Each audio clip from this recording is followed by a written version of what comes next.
That is how the Supreme Court voted in the cancellation and disqualification petitions lodged against President-elect Ferdinand Marcos Jr. The Supreme Court justices all voted to dismiss the petitions barring his candidacy, saying that he is qualified to run and be elected into office despite the tax convictions. 2 justices abstained from the voting.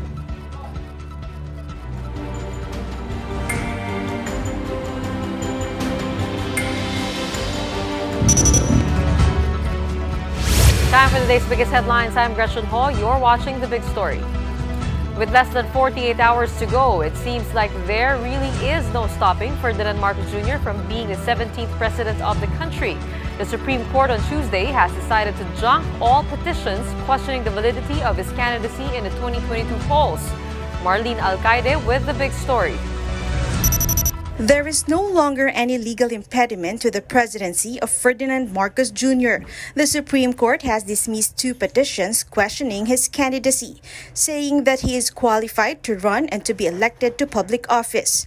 13 justices agree that Marcos Jr.'s certificate of candidacy is valid and is in accordance with the law. 2 justices, meanwhile, did not take part in the deliberations. These are Justice Henry Inting and Justice Antonio Co. Inting's sibling is incumbent COMELEC Commissioner Socorro Inting, while Co is a former COMELEC commissioner. Recall that civic leaders represented by lawyer Ted Te went to the Supreme Court to question COMELEC's decision junking their petition to cancel Marcos Jr.'s COC. In their petition, Te stressed that Marcos Jr. was convicted by final judgment for violating the National International Revenue Code, and that the COMELEC was duty-bound to enforce such perpetual disqualification resulting from his conviction. A separate petition, meanwhile, was filed by martial law victims to disqualify him. They insisted that Marcos Jr. committed a crime of moral turpitude and perjury for making false representations in his COC on his eligibility to seek the presidency despite his tax conviction. But COMELEC has since rejected this argument, saying that tax law applicable to Marcos Jr. does not perpetually disqualify him from holding public office. The camp of Marcos Jr. said all of these cases have been resolved and dismissed at the COMELEC, adding that the people have spoken and the result is clear based on the election result. But the fight isn't over for the petitioners, as they can still file a motion for reconsideration. For News 5, Marlene Alcaide, we are One News. With disqualification and cancellation cases already out of his way, it's all systems go for the inauguration of the president-elect on Thursday. A look at how that day will go in mobile journalist Julie Baiza's report.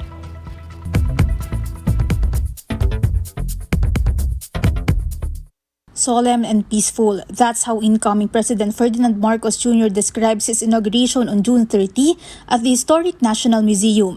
He says they will follow tradition. More or less, traditional pa rin ang gagawin. Hindi na kami lilihis pa sa nakagawian. Like most presidential inaugurations, the Chief Justice will administer the oath. This time, it's Supreme Court Chief Justice Alexander Yesmundo. Celebrity and Marcos Jr.'s staunch supporter Tony Gonzaga will be singing the national anthem. A 30-minute military-civil parade will follow. After Quezon, Rojas, and Laurel, Marcos is only the 4th president to be inaugurated at the National Museum. That choice comes with sentimental reasons. Di ko makakalimutan, yan yung building na kung saan ako nag-aantay para sunduin yung aking ama para iuwi siya. A historian also adds that this is where Marcos Jr.'s parents, the late dictator President Ferdinand Marcos Sr. and former First Lady Imelda Marcos, began their love story. Noong speaker si Daniel Romualdez, uncle ni Imelda Romualdez, na babisita yata siya doon at na kumakain sa kantin, pumasok si then Congressman of Ilocos Norte Ferdinand Marcos Sr. at nakita si Imelda. At ang unang ginawa yata ni Marcos, ayon sa mga kwento, ay pinatayo niya. He asked si Imelda to stand up. So doon daw parang minimeasure niya kung gaano katangkad si Imelda at parang iniisip na niya already was the campaign. But the halls of the old legislative building is only witness to the first protest against the Marcoses. Lahat naman ng presidente may tamang nagawa, may maling nagawa. But kung hindi mababaluktot ng kasaysayan, magandang kaibigan ng kasaysayan para makita natin, matuto tayo mula dito. And the better way to actually redeem the name of the Marcoses, kung gusto nila, is not to revise history, but to learn from history and to do good. Mobile journalist Julie Baiza, We Are One News. Marcos Jr. is sticking to tradition for his oath-taking this week. Let's find out what customs to expect on Thursday in this report from Maricel Harini. I have asked Bang Pandoy and his family to be my guests in this inaugural ceremony. As proof of my resolve to obtain for families like theirs all over the country the humanities of life. The inauguration of President Fidel V. Ramos in 1992 is considered a template for how the presidential oath-taking ceremony is conducted. This usually begins with the president-elect fetching the outgoing president in Malacanang Palace on the morning of June 30. Upon arrival, the president-elect will stay at the state entrance and wait for the outgoing president to go down the grand staircase. They will ride the presidential car together. The president-elect will sit behind the driver while the outgoing president takes the back right-hand seat. Both of them will then head to the incoming president's inauguration venue. The outgoing president is supposed to receive his last full military honor upon arrival at the inauguration venue. The program proper begins with the national anthem, followed by the ecumenical invocation and the inaugural song. After this, the Senate President will read a proclamation announcing the results of the elections. This is traditionally followed by the oath-taking of the Vice President-elect to secure the constitutional succession. However, Vice President-elect Sara Duterte already took her oath last June 19 in Davao City. At exactly 12 noon, the President-elect will take his oath with his left hand on the Bible. After this, the traditional presidential anthem will be played.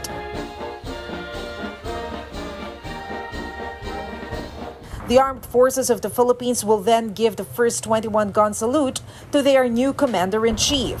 This will signal the new president to give his inaugural speech. The new president will then go back to Malacanang Palace to lead the oath-taking ceremony of the new members of the cabinet before holding the first cabinet meeting. The inaugural event caps off with an inaugural ball in the evening for government officials and members of the diplomatic corps. For News 5, Maricel Halili, We Are One News. These are the other big stories tonight.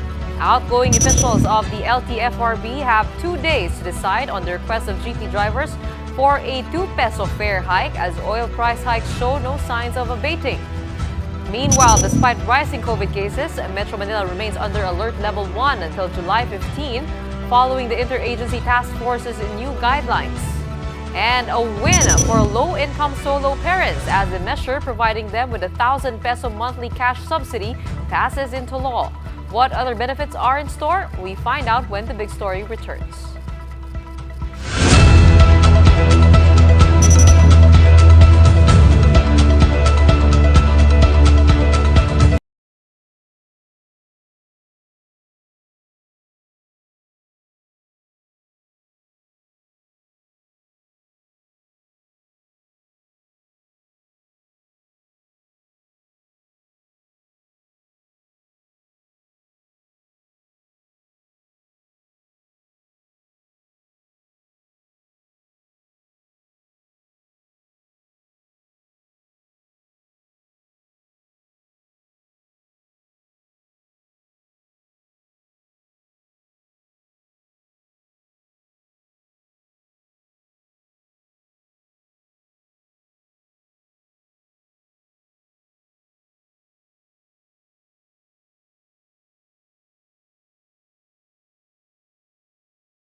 I'm Gretchen Hall. As pump prices rise yet again on Tuesday, jeepney drivers tried to cut back on other expenses just to make ends meet. But they hope this won't be the case for long as they bank on the LTFRB to approve their petition for a 2 peso fare hike. Gerard de la Peña gives us a look at their plight in this report. Jeepney driver Jerry hopes this banana could help him get through the day. He is cutting down on his meals as he no longer earns that much due to rising cost of fuel. Minsan, kumikita kami sa last hour, pero minsan, yung last hour na yun, sobrang traffic, kaya mawawala din ang kita namin. Pump prices were jacked up yet again on Tuesday with the 1 peso and 65 centavo increase for a liter of diesel and a 50 centavo markup for a liter of gasoline. Drivers are still hoping that the government will hear their plea and hike fares. The LTFRB has already tackled their petition for a 2 peso increase in minimum fares, meaning an additional 1 peso to the previously implemented 1 peso provisional fare hike. This will bring the minimum fare in jeepneys in Metro Manila, Central and Southern Luzon, as well as in Cebu and Davao to 11 pesos. Transport groups also ask for a 2 peso increase in fares in other regions. The LTFRB said they will decide on this before the Duterte administration ends.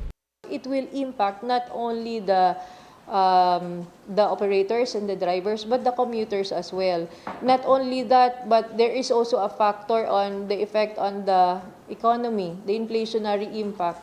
As for the petition to jack up fares by 5 pesos, the LTFRB says they leave it up to the next administration. Also up for discussion are fare hike petitions filed by operators of provincial and city buses, TNVS and taxis. The LTFRB has also asked the National Economic and Development Authority to look at the impact of the fare hikes on the country's inflation. For News 5, Gerard de la Peña, We Are One News. With some jeepney drivers opting not to ply the roads, queues remain long as some passengers try to get a ride to work. One option is for them to grab the free rides at the EDSA bus carousel, but that too has its challenges. For updates on that, we have mobile journalist Kim Cacnio live from the EDSA bus carousel Quezon Avenue station. Cesar, how was your experience riding an EDSA carousel bus earlier? Haba pa rin ito sa carousel. Quezon Avenue station. Kim? Kim? Kim, how was your ride a while ago in the EDSA bus carousel? Even with the usual morning rush hour, roads are free and clear both the same north and southbound lanes of the EDSA carousel route. However, long lines await in the middle of the road, with dozens of passengers waiting on the carousel stations. First experience, I decided to try for myself the EDSA bus carousel ride, including with the time, with the waiting and the travel time. At the EDSA Monumento station, I started to line up past 6 a.m. But due to the long lines, I was able to ride the bus after almost 30 minutes of waiting. But the upside, it's more comfortable as the buses still observe the minimum capacity for vehicle. The travel time was also cut short as carousel buses have their own lines separated from the normal EDSA traffic. It took less than an hour from EDSA Monumento to Mall of Asia in Pasay. Some commuters also shares these sentiments. Parang na-estimate ko na po araw-araw yung ginagawa ko papuntang trabaho. Katagal na namin sumasakay dito talagang yung pila, usad naman talaga So far, hindi pa naman ako nalilate kahit mahaba ang pila. Gretchen, with the EDSA Carousel free ride program about to end on first day, commuters called on the government for an extension. Gretchen? Cesar, kanina sumakay ka, 6 a.m. pa yun, no? 30 minutes lang yung inabot. Ngayon, nagabi na. May napansin ka ba, mas mahaba ba yung pila? Mas matagal ba ang waiting time bago makasakay? As for kanina, sobrang haba ng pila. Dumagdag pa dito yung malakas na pag-ulan. At sabi ng mga nandito kanina, araw-araw naman daw ganito ang sitwasyon dito. Pero ngayon, medyo lumuluwag na ito dahil lumalalim na rin ang gabi. Gretchen? Kamusta naman yung pagkatawid mo dyan? Because there's also one feedback na mahirap daw yung pagpunta. Parang nasa Center Island ka yata. Ano napapansin mo in getting to the EDSA bus carousel station itself? Nung umakyat ako dito papunta sa Quezon Avenue station ng EDSA carousel, Baling pagpasok po ng MRT station ng Quezon Avenue, dalawang hagdanan o dalawang floor ang aakyatin mo para makababa dito. Ganun din mamaya yung gagawin ko pagkatapos ng ito. I guess yan nga yung kailangan nating pagpasensyahan in order to get those free rides, and commuters are of course hoping for the free rides to get extended into the next administration. Maraming salamat, Cesar Cacnio. Now this time, let's go to some COVID updates. The Interagency Task Force has changed its rules for racing alert levels. Instead of the 2-week growth rate, the IATF says it will now focus on other factors. Starting today, the average daily COVID attack rate and hospital occupancy rate will be the metrics used to determine a certain area's alert level. The IATF also added new rules. Unvaccinated on-site workers in areas under Alert Level 2 are now required to get tested for COVID-19. Workers will be asked to undergo RT-PCR tests once every 2 weeks or take weekly antigen tests. Meanwhile, Metro Manila will remain under Alert Level 1 from July 1 to 15. The Health Department says the possibility of escalating NCR to a higher category is still unlikely. DOH says, however, that the public should not be complacent as the department anticipates COVID cases to reach 4,600 per day by mid-July. This if mobility continues to increase, compliance to minimum public health standards steadily decrease, and booster uptake remains at a low level.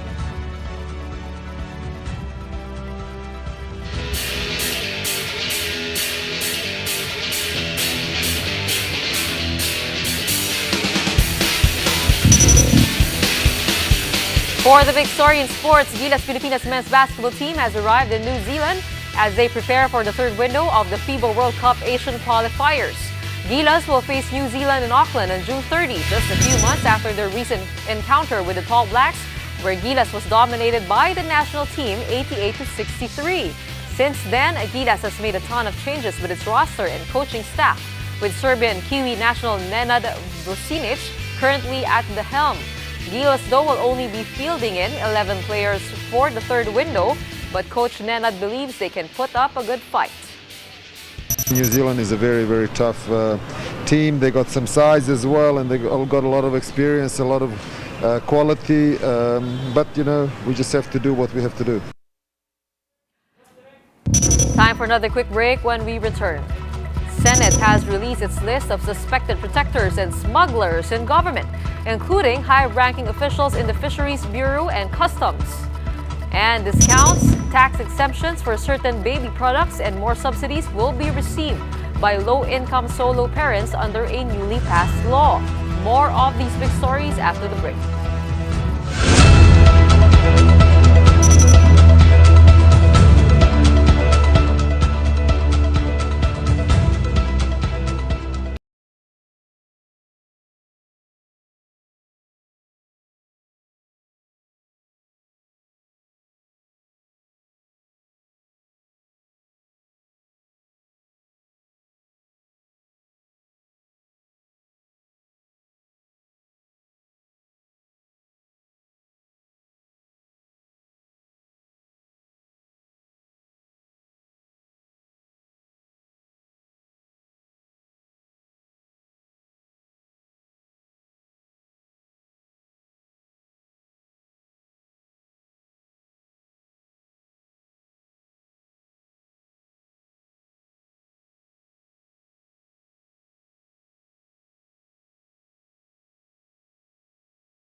You're still watching The Big Story. I'm Gretchen Ho. Over 20 alleged smugglers and protectors have been named in the Senate, including several government officials. But some sternly deny their involvement in the smuggling of agricultural products. Mon Gualvez with a report. In a list that Senate President Tito Soto to President-elect Ferdinand Marcos Jr., 22 names were identified as either suspected smugglers of agricultural products or protectors. Huwag kang magtira doon sa ulo. Lahat. Kung maaari, from the secretary down to the ASIC. The list included 10 government officials headed by Customs Commissioner Ray Leonardo Guerrero and other high-ranking officials of the Agriculture Department, Plant Industry Bureau, and Bureau of Fisheries and Aquatic Resources. DA Undersecretary Ariel Cayanan was surprised that he got implicated. He claimed that he has been staunchly advocating against smuggling in the agency. Hindi niya pong ipagtanong sa mga magsisibuyas na Nueva Ecija, San Mindoro, ako po ang kanilang takbuhan at kandungan every time po na magkakaproblema po sila. BFAR meanwhile absolved National Director Gongona. The agency said that it was in fact Gongona who instituted reforms against corruption in the agency. Navotas Mayor Toby Chanco also denied being a protector. He clarified that it was he who reported the smuggling and diversion of imported fish to the DA. Aside from the Navotas mayor, also in the list of alleged protectors is a certain Mayor Jun Diamante, who is supposedly in charge of product smuggling in the ports of Davao, Cagayan de Oro, Cebu, and Subic. Also implicated is a certain Jerry Teves, who is allegedly operating other major ports. As for Samang Industriya and Agrikultura or SINAG, they are not surprised that government officials are among those involved in agri-smuggling. Hindi naman magagawa yan kung wala silang cohort, wala silang kakutsaba sa mga ahensyang to. Malacanang meanwhile said they are one with the Senate in the campaign against corruption. They added that necessary charges have to be filed before the Ombudsman so that the implicated will also be given due process. For News 5, Mon Gualvez, we are One News.